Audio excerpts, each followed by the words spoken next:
the element that does not belong to the same period of the remaining elements modern periodic table is. now basically कोई element किस shell में किस period में basically लाई करता है वो डिपेंड करता है उसका जो टोटल नंबर ऑफ शेल्स है. ओके, अब वो कैसे पता चलेगा? इनके इलेक्ट्रॉनिक कन्फिग्रेशन से.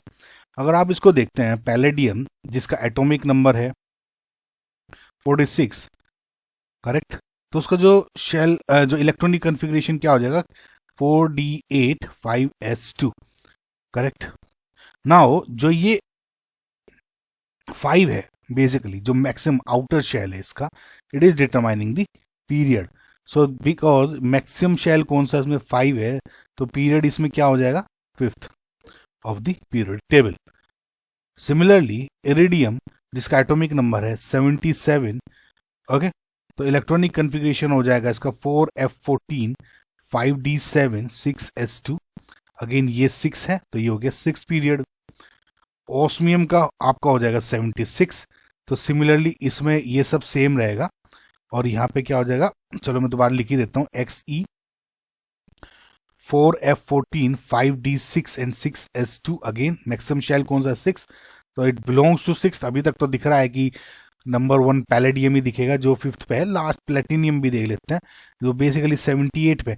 अब देखिए, आपको कभी कभी इस क्वेश्चन में अगर ये इलेक्ट्रॉनिक कॉन्फ़िगरेशन भी करने की जरूरत नहीं थी, वो क्यों थी क्यों नहीं थी वो मैं बता देता हूँ. देखिए, हर अप्रोच को आप क्वेश्चन टू क्वेश्चन भी डिपेंड करना चाहिए कि आपको कम समय में कैसे यूटिलाइज कर सकते हो इन क्वेश्चंस को. देखिए फिलहाल 78 को अभी मैं बता देता हूँ एक बार. xe 4f14 5d9 and again 6s1, तो इस लास्ट है 6th, समझ गए. तो फिलहाल तो आंसर 1 ही दिखा है, लेकिन इसको आप कैसे कर सकते थे? सिर्फ और सिर्फ एटॉमिक नंबर से होने से. अब देखिए 76 77 78, ऑब्वियसली 76 77 78 ये कुछ सेम ग्रुप में ही लाई कर रहे होंगे. पैलेडियम 46 वो कहीं ऊपर लाई कर रहा है, समझ रहे. तो इससे क्या हो जाएगा?